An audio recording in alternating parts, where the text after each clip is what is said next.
Falar do cardiointensivismo da prática é falar de um pedido de vocês. Vocês estavam me pedindo isso, tá? Então eu quero muito agora que vocês observem esse vídeo que eu vou apresentar aqui agora com muito carinho, tá? Vamos aqui. 60 segundos é o que separa um quadro clínico controlado de uma emergência que não avisa. É o que existe entre a leitura certa e o erro que você não pode desfazer. E dentro da UTI cardiológica, esse segundo chega sem pedir licença. Eu sei como é estar nesse lugar. Eu sei o peso que é olhar para o monitor, para a equipe, para o paciente e entender que a decisão, toda ela, é somente sua. Passei anos dentro dessa realidade, em UTIs, em salas de aula, na pós-graduação, convivendo com médicos que carregam uma responsabilidade enorme e que, em silêncio, convivem com o medo de que uma falha, por menor que seja, possa custar caro demais. Esse medo não precisa ser o seu companheiro de plantão. O que vem aí nasce da minha prática, dos meus erros, da estrada que percorri e da certeza que existe um caminho melhor para quem vive o cardiointensivismo todos os dias. Cardiointensivismo na prática. Um curso como nunca visto antes. Prepare-se. Meus queridos, olha para a minha tela aqui no canto inferior. Cardiointensivismo na prática. Eu estou olhando nos olhos de vocês e estou falando que eu vou promover o melhor curso online de cardiointensivismo deste país. Delmar, e por que tanta segurança? Porque quem me conhece sabe que ao longo de 4 anos eu formei mais de 100 alunos na primeira pós-graduação em cardiointensivismo deste país. Eu tenho certeza que quem está aqui presente hoje, e coloca no chat aí quem está, conhece algum colega que já foi meu aluno. Turma 1, que vocês estão vendo aqui a setinha, turma 2, turma 3, turma 4, turma 5 e mais 29 alunos na turma 6, totalizando 118 alunos. Então, hoje eu posso falar que 118 pessoas, não só do nosso país, de norte a sul, mas de outros países. Eu já tive alunos de Angola, de Moçambique, da Bolívia, da Colômbia, do Paraguai. Eu não sei se a Zumi está aqui, ou se vocês que são do Paraguai conhecem a doutora Zumi, uma excelente médica do Paraguai que está aqui na atual turma, está aqui ela, ó, com seu terno aqui bege. Então, gratidão. Confia em mim e confia em todo o meu time do Cardiointensivismo na Prática. Anota essa data, dia 4 de maio, que vocês vão ver o que é que eu, junto com todo o meu time, vamos promover, não só nesse país, mas também para vocês de outros países que vão fazer parte da nossa família. Isso aqui, gente, foi um pedido de vocês. Eu tenho várias mensagens no meu WhatsApp. Eu tenho várias mensagens no meu Instagram. Doutor Delmar, eu não consigo fazer a pós-graduação agora. O senhor não vai criar alguma coisa online? Antes que vocês me perguntem, o cardiointensivismo na prática não é um preparatório. Nós estamos vivendo esse momento da AMIB com a SBC. Nós não sabemos o que é que vai acontecer para esse RQE na área de atuação, porém, isso aí são cenas dos próximos capítulos. Mas eu também vou montar o meu preparatório quando essa prova for lançada. O foco aqui agora é ensinar vocês a manejar melhor os pacientes. E foi pensando nisso que eu trouxe para essa aula um pouco do que vai ser o cardiointensivismo na prática. O cardiointensivismo na prática vai ser mão na massa. Eu vou trazer casos do dia a dia, dentre os principais temas que eu considero importante hoje dentro de uma UTI cardiológica. Vamos começar o jogo? Nós estamos com uma paciente mulher, 70 anos, internada há 3 dias por pneumonia. Ela começou a dessaturar, ficou dispneica, ela piorou. Ela entrou em falência circulatória aguda, ela foi entubada. Ela tem um eco prévio sem disfunção biventricular e as suas extremidades estão quentes. Gente, nós estamos frente a um choque séptico, foco pulmonar. E eu não trouxe aqui vocês hoje, mais uma vez, nós já estamos batendo quase 100 alunos aqui presentes, eu não trouxe vocês aqui hoje de novo se esse tema não fosse importante. Gente, nós estamos deixando de tratar as nossas vasoplegias. Independente que seja uma vasoplegia secundária a um choque séptico, como vocês estão vendo aqui agora, ou se fosse isso aqui, ó, Nós podemos ter a mesma Dona Maria, 70 anos. A Dona Maria pode ser um pós-operatório de cirurgia cardíaca, submetida a uma troca valvar mitral, a uma revascularização. A Dona Maria acabou de chegar na UTI de vocês. Tem vários colegas que eu sei que estão aqui que cuidam de pós-operatório de cirurgia cardíaca. Gustavo, que é do Rio Grande do Sul, Gianinho do Cuiabá, que é um filhote meu, que eu sei que ele está aqui, e eu sei que vocês ficam ali, meu Deus, o que é que eu faço agora? Para onde que eu vou? Será que eu estou sendo um pouco precipitado? Será que eu estou sendo um pouco agressivo? Vamos discutir então o que é que hoje, como que hoje nós podemos cuidar das nossas vasoplegias, seja secundária a um choque séptico, seja secundária ao pós-operatório de cirurgia cardíaca. E nós não podemos fechar os olhos para os choques vasoplégicos secundários de uma cirurgia cardíaca. Gente, a meta aqui, a gente vai ter aula no cardiotecismo na prática, vocês vão ter aula, mas o foco aqui é mão na massa. E eu vou só pincelar as duas fisiologias, seja do choque séptico, seja da vasoplegia cardíaca. Falar do choque séptico, gente, é falar de um desbalanço entre oferta e consumo de oxigênio, frente a uma reação inflamatória mediante uma infecção. Eu tenho desbalanço de macro e microcirculação. Eu preciso restaurar a minha pressão de perfusão. Porque se eu não restaurar a minha pressão de perfusão, eu não vou restabelecer a minha microcirculação e a minha macrocirculação. Falar do choque séptico é falar que quem segura o tônus ali é o sistema neurohormonal. E quando nós falamos do sistema neurohormonal, e aqui eu vou começar a arriscar, porque quem já foi meu aluno sabe que eu sou o louco da caneta, deixa eu só pegar aqui a cor, pronto. Falar do sistema neurohormonal é falar de três sistemas: sistema adrenérgico, simpático, sistema vasopressina, arginina vasopressina, e não menos importante, gente, o sistema renina, angiotensina, aldosterona. Se eu tenho um desbalanço, se eu tenho alterações neurohormonais, se eu não consigo segurar a homeostase neurohormonal, eu não vou restaurar a minha pressão de perfusão. E daqui a pouco vocês vão ver que hoje nós conseguimos, à beira-leito, olhar para o monitor multiparamétrico e conseguir ter uma noção como que está a pressão de perfusão, para eu evitar a falência múltipla de órgãos nobres, principalmente os rins. Acabei de pincelar para vocês um pouco da fisiologia da vasoplegia secundária ao choque séptico. Agora, se você está aqui nessa aula e trabalha com pós-operatório de cirurgia cardíaca, por favor, não fecha os olhos. Gente, o contato do sangue durante a cirurgia com o circuito da SEC libera citocinas pró-inflamatórias. Dentre estas citocinas pró-inflamatórias, nós temos IL-1, IL-6, TNF-alfa como as principais. Hoje, para eu ter vasoconstrição, eu preciso ter influxo de cálcio. Eu preciso ter cálcio bacana para eu ter vasoconstrição. O que que acontece com a resposta inflamatória secundária da cirurgia cardíaca? Essas citocinas pró-inflamatórias, elas vão fazer down regulation do sistema neurohormonal, que eu acabei de falar para vocês na fisiologia do choque séptico. Sistema adrenérgico, vasopressina e sistema renina, angiotensina, aldosterona. Se eu tenho down regulation desses receptores, eu vou ter menos influxo de cálcio. Se eu tenho menos influxo de cálcio, eu vou ter vasodilatação. Eis aqui para os senhoritos o primeiro motivo por que eu tenho vasoplegia no pós-operatório de cirurgia cardíaca. Existe um down regulation do sistema neurohormonal, fazendo com que pouco cálcio entre.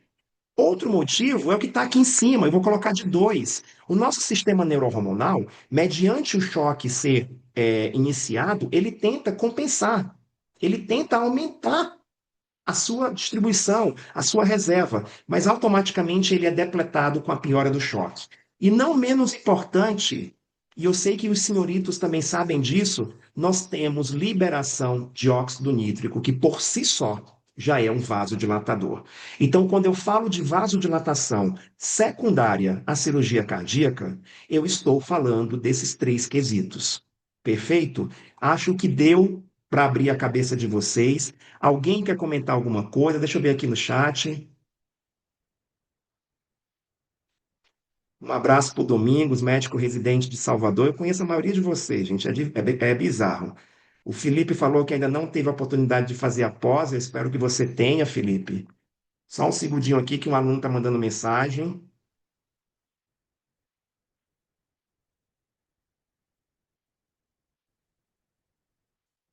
Vamos lá. Perfeito. Vamos continuar o jogo. Pronto.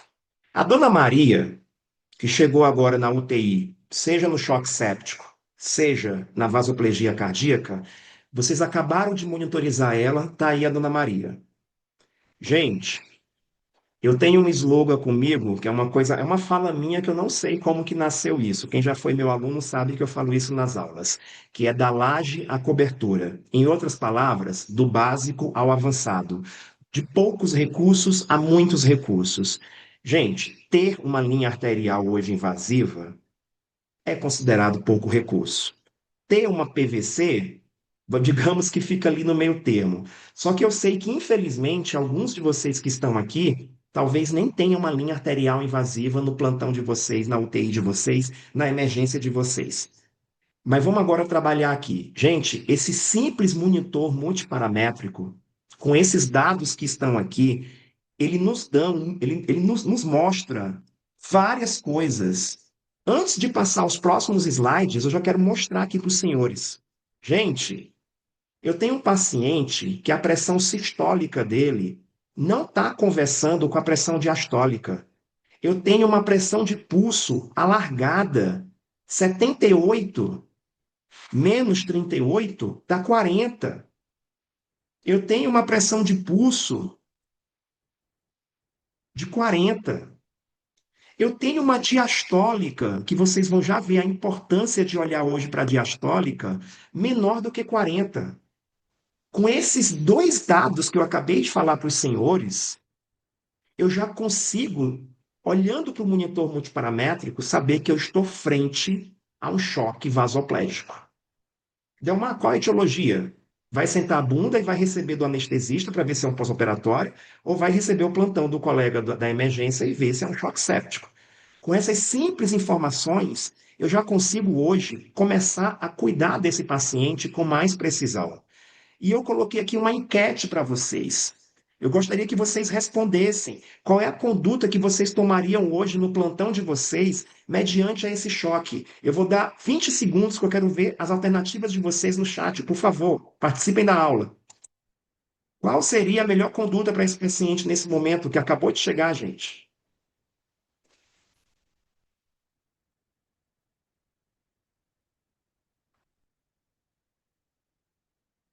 Danilo quer ligar Nora, a Sara quer ligar Nora, a Gabriela quer fazer Nora com Ringer.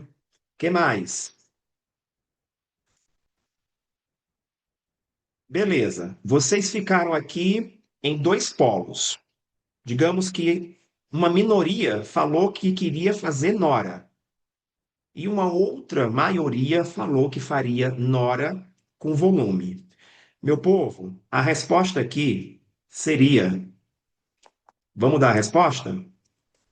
Seria Nora e volume.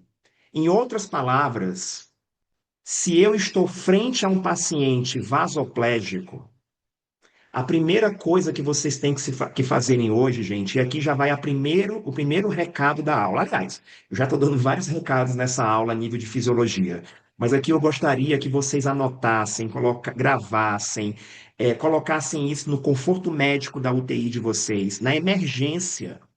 Eu fiz esse curso em Fortaleza, que é minha terra natal, outro dia. Tinha uma colega da maior emergência de Fortaleza e ela não sabia disso aqui. E ela falou para mim assim: Nossa, a gente vai mudar o desfecho de muitos pacientes nossos da emergência. Os nossos pacientes já vão chegar na UTI porque nós, na emergência, já tomamos uma conduta primordial. Pessoal, vocês têm que se perguntarem hoje, quando vocês verem um paciente em choque vasodilatador, a primeira pergunta que vocês têm que fazer é: como que está o tônus arterial desse paciente? E a melhor resposta é para essa pergunta que eu vou fazer agora, que eu vou falar para vocês. Se eu tenho um paciente com uma diastólica menor do que 40, se eu tenho um paciente com uma pressão arterial diastólica menor do que 40, está aqui, ó, 38. Se eu fizer só volume, eu não vou restaurar a pressão desse paciente. Eu preciso já ligar a nora precocemente. E, meus senhores, ligar a nora não é correr o 500 ml de volume de Ringer lactato para depois ligar a nora, não. É concomitante. Só que eu sei que isso vai ter um atraso, porque a enfermagem não vai conseguir, muitas vezes, colocar o soro, pegar o soro, não sei o quê. Mas, pelo amor de Deus, treinem a equipe multi de vocês.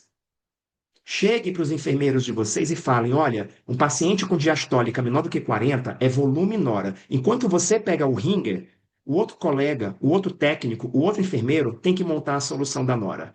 Então, gente, a melhor resposta para esse paciente é fazer volume e ligar uma nora. E por que a fisiologia disso? Eu estou com um paciente bastante vasodilatado. Se eu der só volume, gente, eu não vou restaurar a pressão de perfusão. E quando eu dou nora para o meu paciente, eu faço uma venoconstrição venosa. Eu recruto o volume não estressado do meu compartimento venoso que está lá embaixo sem fazer nada e eu jogo ele para cima. Eu aumento o retorno venoso. Aumentar o retorno venoso é aumentar o volume sistólico e o débito cardíaco. Qual que é a vantagem hoje se eu sei dessa informação? O tema da aula é análise multimodal da vasoplegia. Se eu sei que eu tenho que ligar uma norepinefrina precoce, e a norepinefrina é sim o agente de primeira linha, gente, se eu estou começando o jogo, já iniciando o agente de primeira linha, e se o meu paciente evoluir com um choque refratário, eu já vou pensar no agente secundário, que daqui a pouco vocês vão ver quem é. Eu vou já pensar em terapia de resgate. O que é que eu posso fazer agora como terapia de resgate? E vamos pensar no melhor de tudo. Se eu restauro uma pressão melhor, eu vou evitar todos aqueles danos que vocês viram. Eu vou restaurar micro e macro circulação. Então, a primeira informação para vocês que estão aqui pela primeira ou pela segunda vez é: difundam esses conhecimentos com os colegas de vocês. Vocês precisam saber avaliar o tônus arterial. Delmar, e se eu não sei avaliar o tônus arterial? Vocês vão ficar fazendo volume, volume, volume, volume. Se vocês estiverem ainda iludido com esse negócio de 30 ml por quilo que permaneceu, que quem vai ser meu aluno a partir de maio vai tirar isso da cabeça. Se vocês estiverem com esse 30 ml por quilo por cabeça, vocês vão promover congestão venosa. Imagina que se a pessoa não sabe que esse paciente que está aqui na tela de vocês teria que entrar com nora e faz 30 ml por quilo, o paciente vai morrer afogado, porque congestão venosa também piora a pressão de perfusão. Então, gente, olha o tanto de informação de uma aula de spoiler que vocês estão tendo. Vamos seguir o jogo? E não sou eu que estou falando, tá? Quem duvidar, tá aqui, gente. Frente a um paciente que eu preciso fazer volume para restaurar a pressão dele, eu tenho que sempre me perguntar: eu vou iniciar a norepinefrina precoce? Vocês vão aprender comigo as etapas da fluidoterapia, o ROSE.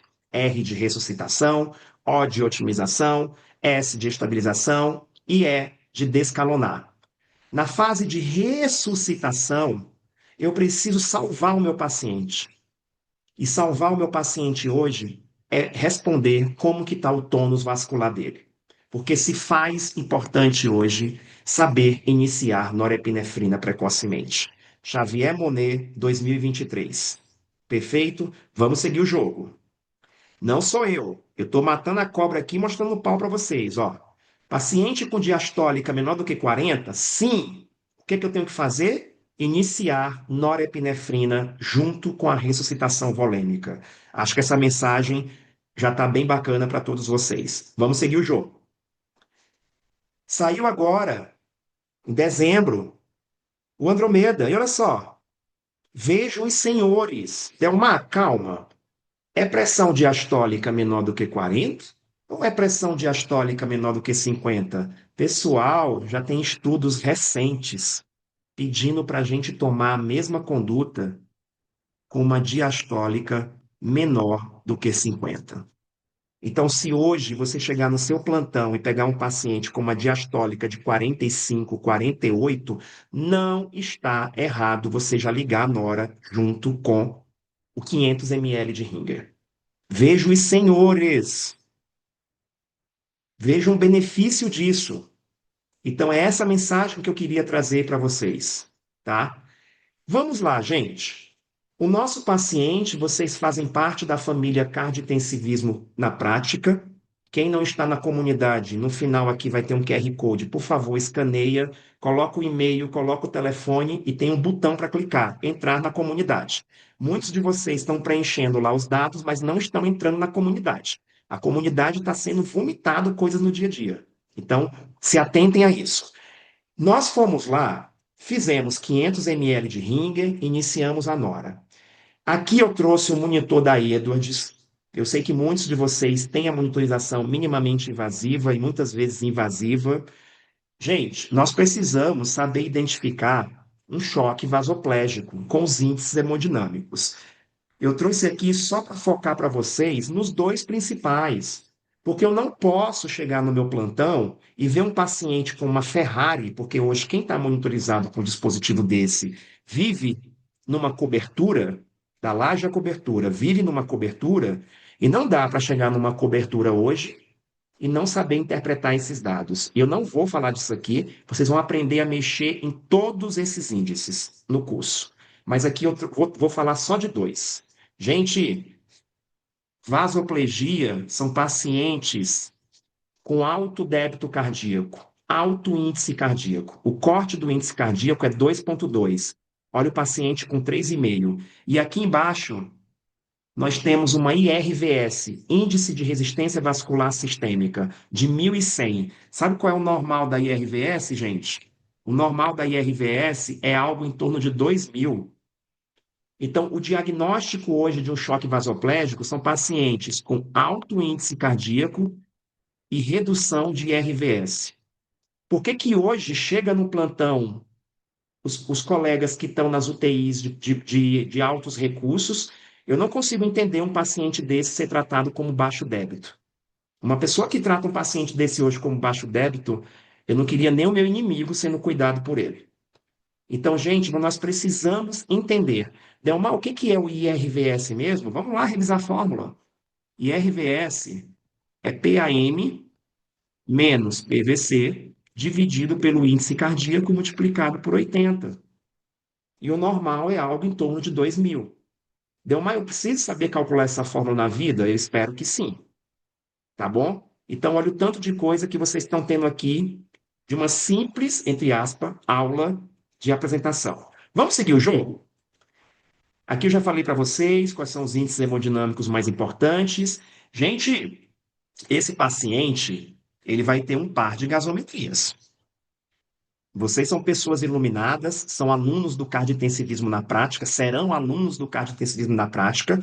Nós precisamos trabalhar com microhemodinâmica. Vocês já examinaram os pacientes, eu espero que vocês tirem as cobertas dos pacientes. Eu falo muito nas minhas aulas, palestras, na pós-graduação, que se colocar uma câmera escondida dentro das UTIs, eu diria que 70% dos médicos seriam demitidos hoje, porque os colegas não tiram mais as cobertas dos pacientes para examinar.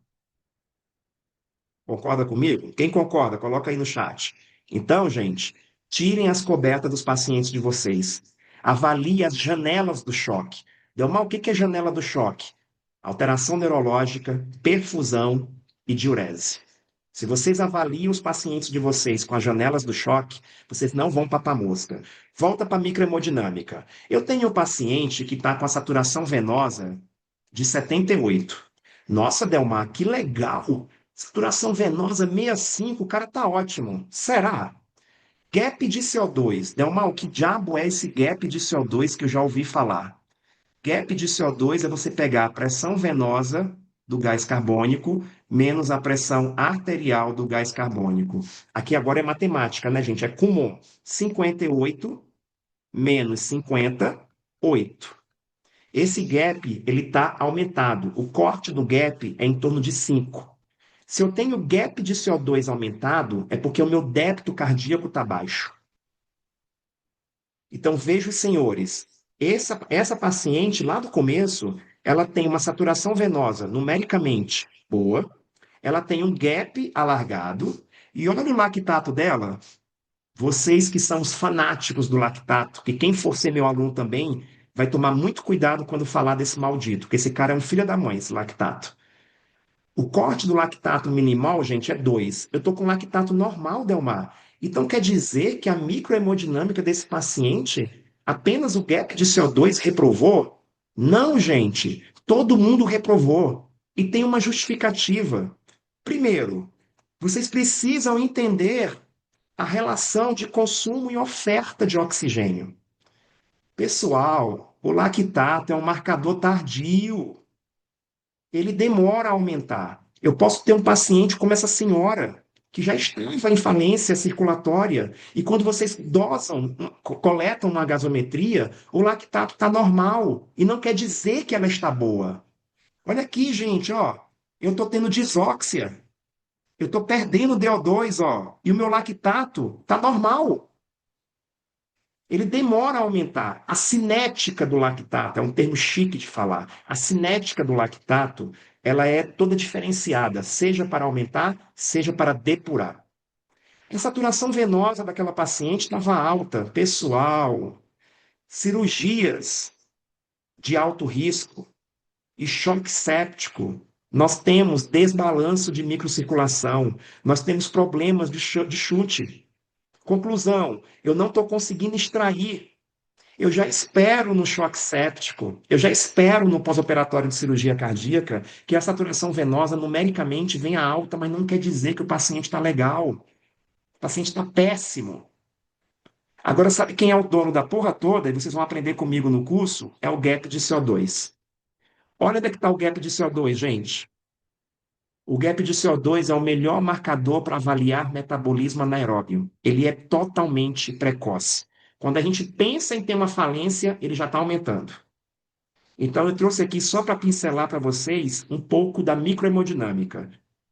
Vai ter um encontro no caso de tecido na prática que nós vamos fazer vários casos só avaliando microhemodinâmica, porque tem várias pegadinhas. Já ouviram falar em consciente respiratório? Sim ou não? Aguardo o curso. Gente, vamos agora para o nosso paciente. Aqui agora é o seguinte: aqui é a cereja do bolo. Aqui é o segundo momento. Se você estava segunda-feira, você viu o quanto que eu falei disso aqui. Quem está aqui pela primeira vez, confia no tio Del e vocês precisam saber isso aqui, tá? Gente, aquela paciente recebeu 500 ml de Ringer, digamos que ela recebeu mais 500 ml de Ringer, 1.000. Nós ressuscitamos ela com 1 litro e ela está com nora. Nós ligamos nora nela. Sabe o que é que acontece muitas vezes? E vocês têm que entender a fisiologia da vasoplegia. Meu povo, nós temos down regulation do sistema neurohormonal. Eu mostrei para vocês. Sabe qual é o sistema que mais sofre? O sistema adrenérgico. Nós temos uma hiporresponsividade no sistema adrenérgico. Isso quer dizer o quê? Se eu estou no choque refratário e eu estou aumentando a minha dose de nora e o meu paciente não restaura a pressão, eu preciso pensar no agente secundário. E essa é a grande novela hoje, porque nós não estamos pensando no agente secundário precocemente. E até que se prove o contrário, o agente secundário é a vasopressina. O agente secundário no mundo é a vasopressina. Daqui a pouco eu vou mostrar para vocês o que mudou no guideline de sepsis desse ano para o de 2021. E graças a Deus que aquele maldito intervalo de nora de 0,25 a 0,5 foi para o espaço. Porque eu viajo hoje esse país de norte a sul. Sexta-feira agora eu estou indo para Maringá, que se tiver alguém de Maringá aqui, estaremos juntos aí durante 10 horas no sábado.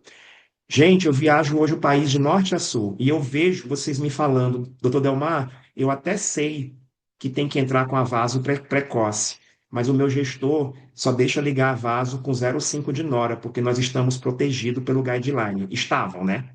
Pelo de 2021, porque o jogo mudou. E aqui eu vou apresentar para vocês hoje, nós temos um índice que nós conseguimos calcular à beira-leito e a gente consegue bater o martelo que aquela dose de nora não está restaurando a pressão do paciente. Nós conseguimos hoje, à beira-leito, calcular e iniciar a vasopressina.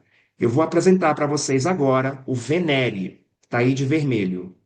índice de hiporresponsividade da norepinefrina no tônus vascular. Em outras palavras, em que momento a minha nora não está mais servindo para o meu paciente e eu preciso, para ontem, iniciar a minha vasopressina? Gente, anota, coloca no conforto médico, coloca na copa, coloca no celular de vocês. Está aqui a fórmula do Venere. A fórmula do Venere é pressão arterial diastólica no numerador, dividido pela frequência cardíaca multiplicado pela dose de norepinefrina em micrograma. Não existe esse negócio de 3 ml por hora, 5 ml por hora. Vai calcular a diluição e coloca na fórmula em micrograma. Eu vou desenhar aqui para vocês. Então, o que é o Venere? É a pressão arterial diastólica dividido pela frequência cardíaca versus a dose de nora em micrograma.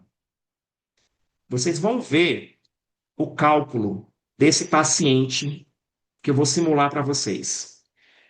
Gente, tudo bem com Venere? Índice de hiporresponsividade à norepinefrina em relação ao tônus vascular. E nós não podemos fechar os olhos também para pressão de perfusão. Delmar, o que é pressão de perfusão? Pressão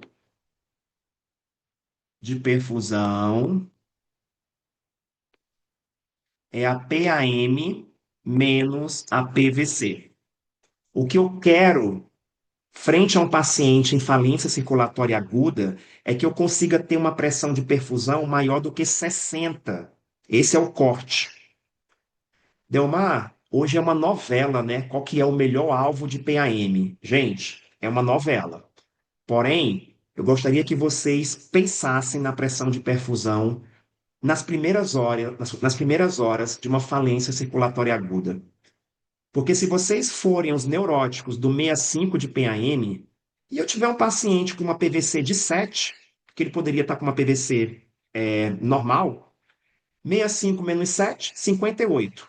Eu vou pagar um preço nas primeiras horas de uma falência circulatória. Então, muitas vezes, talvez seja benéfico a gente deixar o paciente com um pouco mais de PAM, em torno de 70. Porque se eu tiver uma PVC de 7, 8, nos primeiros momentos, eu estou restaurando a pressão de perfusão dele.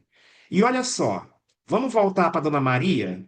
A Dona Maria, ela agora está com essa pressão, está com essa frequência. Lembra que a Dona Maria tinha 38 de diastólica. A gente fez volume, a gente iniciou a nora, e aqui eu vou brincar com vocês. Dona Maria, nesse momento, ela está com a nora a 0,16 micrograma.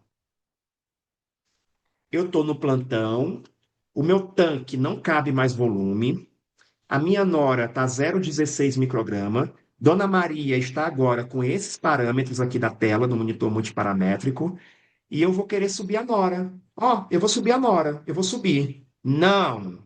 A partir de hoje, quando vocês estiverem com a nora em torno de 0,15, quiçá 0,13, 0,14, enfim, quando vocês estiverem com a nora progressiva e vocês verem que o paciente não está restaurando a pressão, vocês vão calcular o Venere. E o Venere da Dona Maria deu 2,5, porque a Dona Maria tem 42 de diastólica e eu dividi pela frequência cardíaca multiplicado pelo 0,16 de nora. A Dona Maria tem um Venere de 2,5. O corte é menor do que 2,6. Eu estou apto a, nesse momento, ligar a minha vasopressina. Gente, semana passada no INCOR, aqui em São Paulo, eu liguei uma vaso no pós-operatório de cirurgia cardíaca. E sabe qual era a dose de nora? 0,14. O meu Venere da minha paciente naquele momento tinha dado 2,2, menor do que 2,6. Pessoal, o Venere veio para ficar. O Venere veio para calar a boca da galera, que é importante saber que a norepinefrina, muitas vezes, na maioria das vezes, ela vai ser hiporresponsiva nos nossos choques vasodilatados. Seja no choque séptico, seja na vasoplegia cardíaca. E essa paciente, olha a pressão de perfusão dela. Pressão de perfusão é PAM menos PVC. Eu tenho 58 de PAM, 58 menos 8 da PVC, 50. Eu tenho uma pressão de perfusão menor do que 60. Olha o preço que essa paciente vai pagar, está pagando. Então, gente, duas mensagens aqui: venere e pressão de perfusão.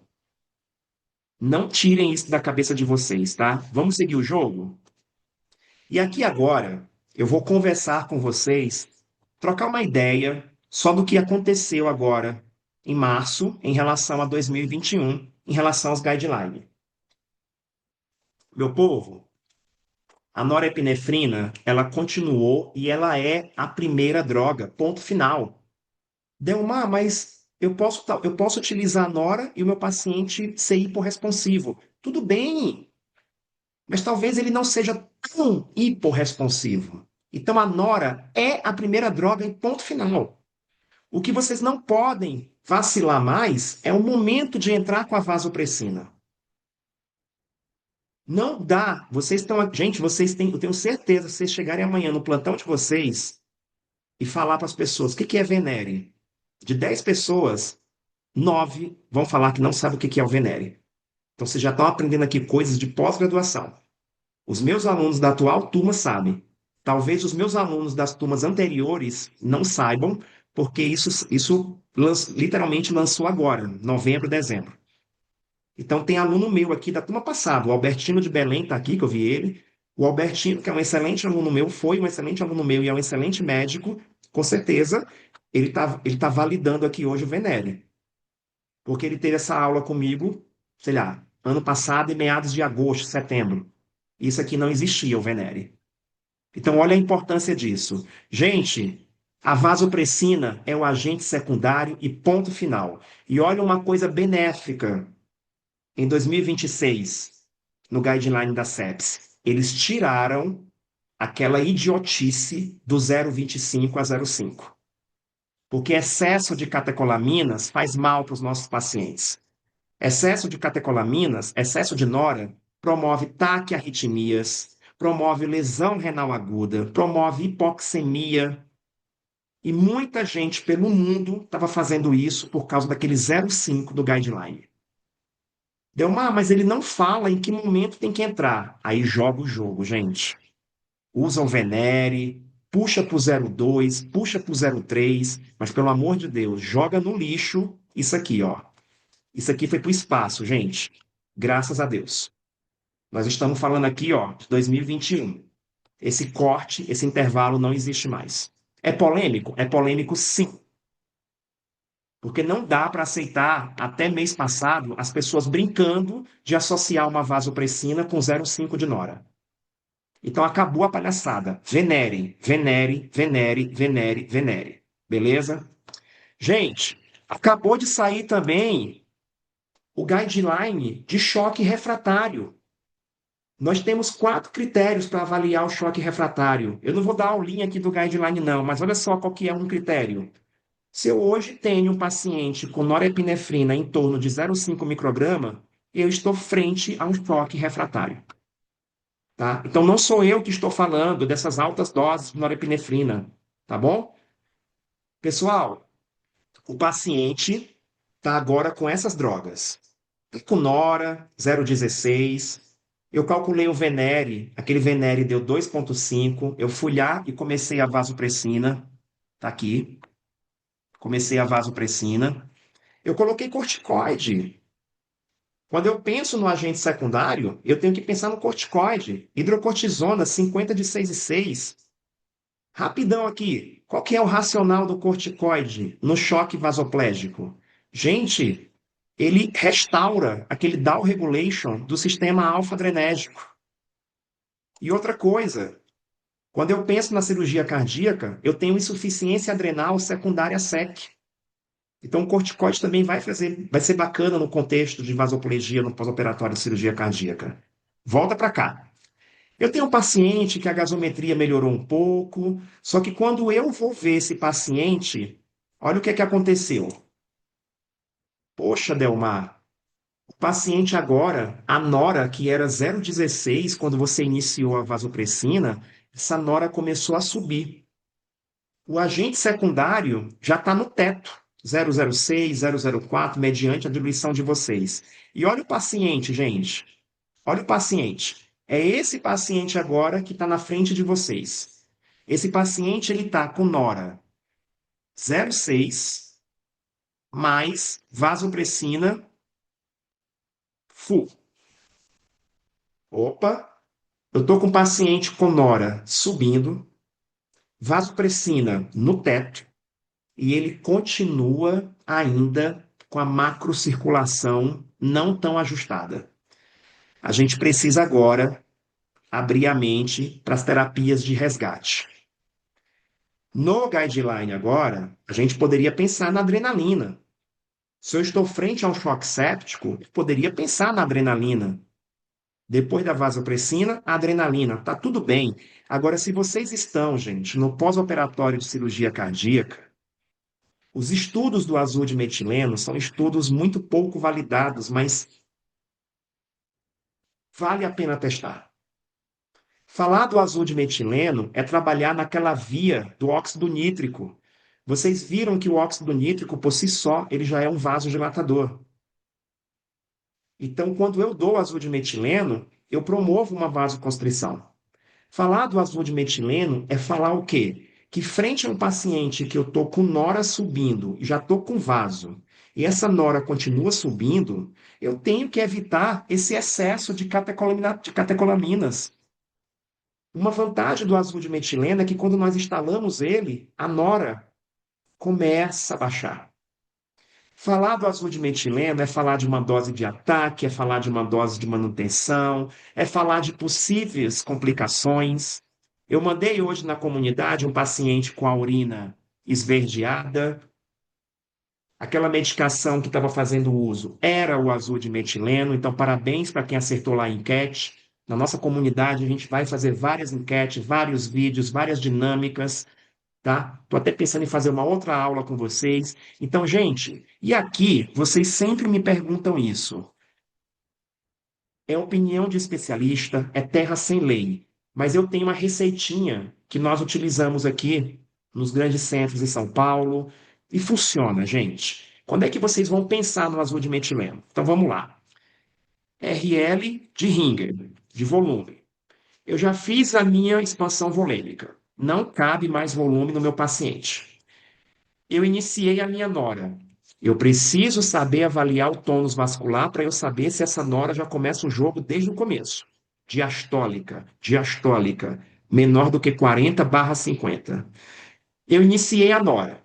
A minha nora começou a subir, eu calculei o venere deu menor do que 2,6, eu fui lá e iniciei a vaso.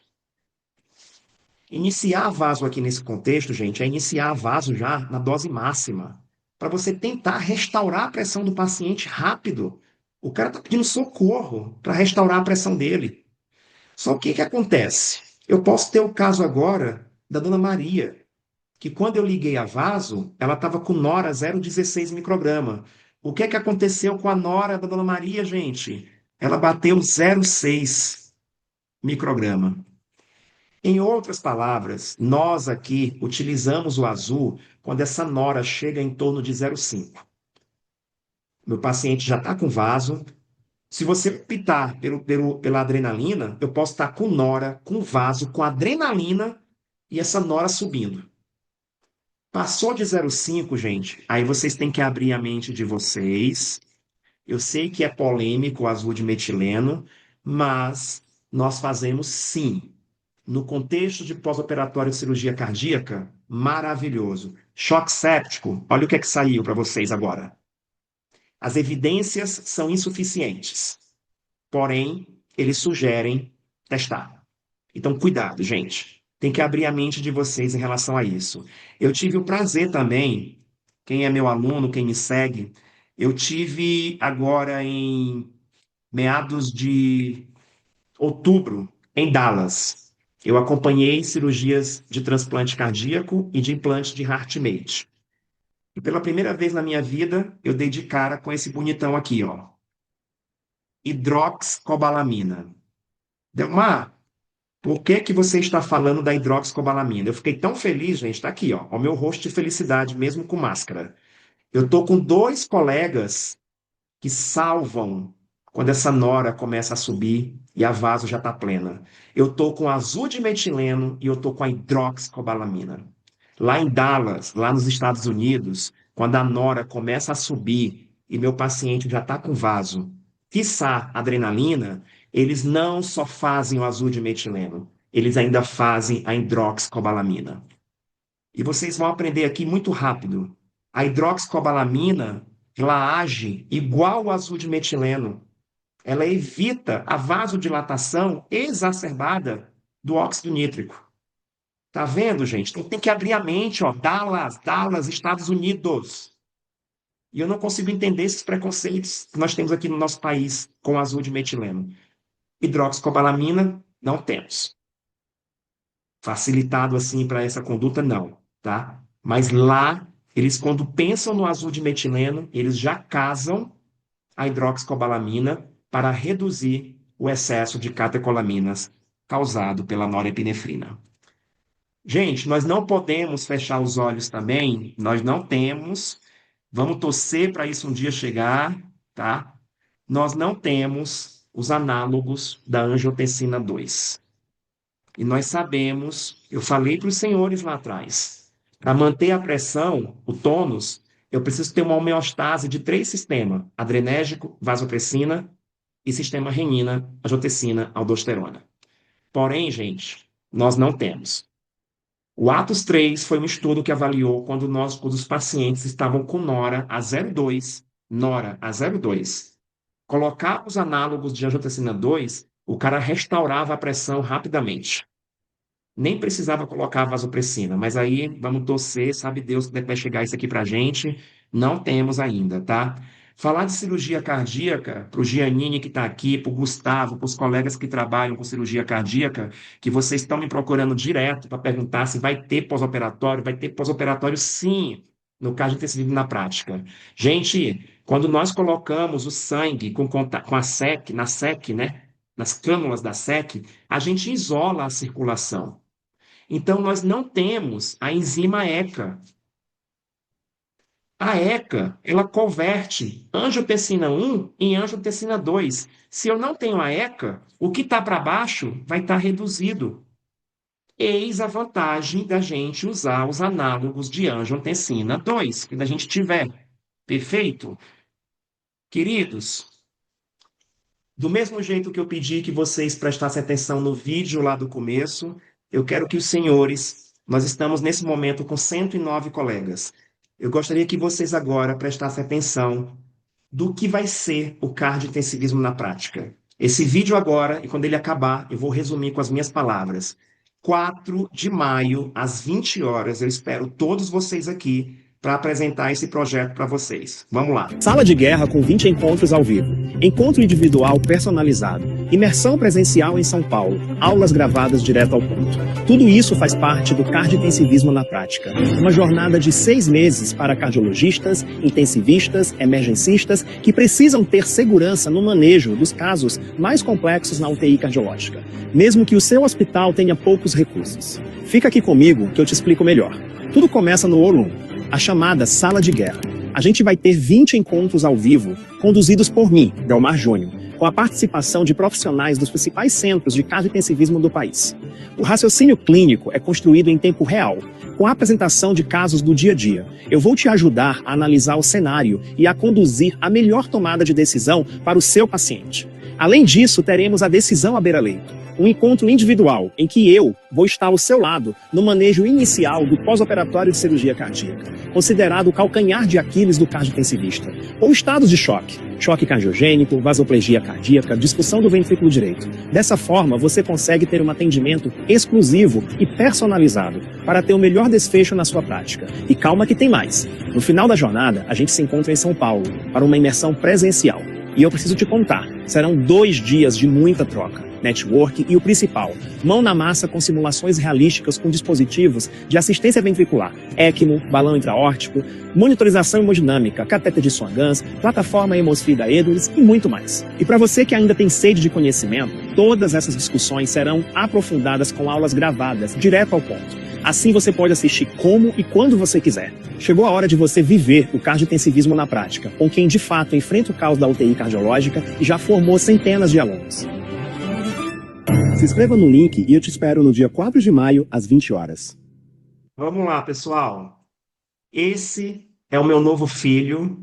A pós-graduação foi o meu primogênito. São mais de 100 alunos formados por norte a sul desse país e outros países. Eu tenho meus projetos online com os meus sócios, que eu amo de paixão, doutora Roberta, Gustavo, Rafael. Eu tenho hoje todo um time de suporte que me apoia, porque não tem como fazer esse trabalho sozinho. E isso aqui, o cardiointensivismo na prática, é o meu primeiro filho sozinho. Sozinho que eu digo, eu aqui. Mas tem todo um time por trás. O que é que vocês vão ter? 20 encontros ao vivo. 20 encontros ao vivo com essa pegada. Nossa jornada será de 6 meses. Vou dar spoiler para vocês. Dia 12 de maio começa. Delmar, não é dia 4? Dia 4 eu vou anunciar para o Brasil e para o mundo o curso e dia 12 começam as aulas. Serão 20 encontros nessa pegada. Vocês não vão ter aulinha com slide poluído, cheio de texto. Vocês vão ter cenários de guerra. Eu estou chamando esses encontros ao vivo de sala de guerra. É essa pegada que vocês viram agora. É caso clínico contextualizando. Não satisfeito, eu vou deixar microaulas gravadas na plataforma, microaulas de 20 a 30 minutos para você fortalecer o assunto que você teve na sala de guerra. Olha a cereja do bolo desse projeto. Todos vocês que vierem fazer parte do cardiointensivismo na prática, vocês vão ter direito a 1 hora comigo. E essa 1 hora comigo é eu e você, só que você vai ter que fazer uma escolha. Escolher entre 3 coisas. Brincadeiras à parte. A primeira, discutir pós-operatório de cirurgia cardíaca. Delmar, quer dizer que se eu estiver em casa hoje à tarde e eu souber que à noite vai chegar um pós-operatório de cirurgia cardíaca eletivamente, tu fica comigo 1 hora manejando esse paciente? Conta comigo. Então vocês vão ter que escolher pós-operatório de cirurgia cardíaca, que é um calcanhar de Aquiles com quem trabalha no cardiointensivismo. Eu não escolhi esse tema à toa. Ou estado dos choques. Choque cardiogênico, disfunção do ventrículo direito, choque séptico. Perfeito? Gente, pelo incrível que pareça, tem gente que me procura até para fazer terapia. Então vamos brincar? Vocês vão ter 1 hora comigo. Façam a escolha de vocês. Parte técnica, pós-operatório de cirurgia cardíaca, estado dos choques. Ou, se quiser trocar uma ideia comigo, saber como esse maluco aqui entrou no ramo de ensino, enfim. E outra coisa fenomenal: todos vocês vão ganhar uma imersão de 2 dias comigo aqui em São Paulo. Quem já foi meu aluno da pós-graduação, quem já foi meu aluno de outros cursos, sabe o quão é importante vocês tocarem no balão intraórtico, tocarem no cateter de Swan-Ganz, fazer simulações realísticas. Então, queridos, eu agradeço a todos vocês que estão aqui hoje agora, pela primeira ou pela segunda vez. Peço desculpas mais uma vez pelo que aconteceu segunda-feira. Quem não está na comunidade, escaneie esse QR Code, coloca o teu telefone, coloca o teu e-mail e precisa apertar o botãozinho para ir para a comunidade. Muito obrigado, boa noite, eu estou aberto a dúvidas. Gostaram?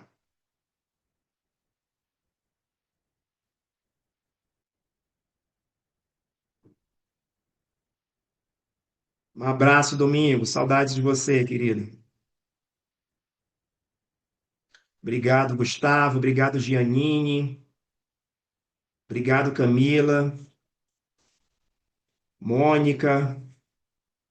Dúvida, gente? Ninguém tem dúvida?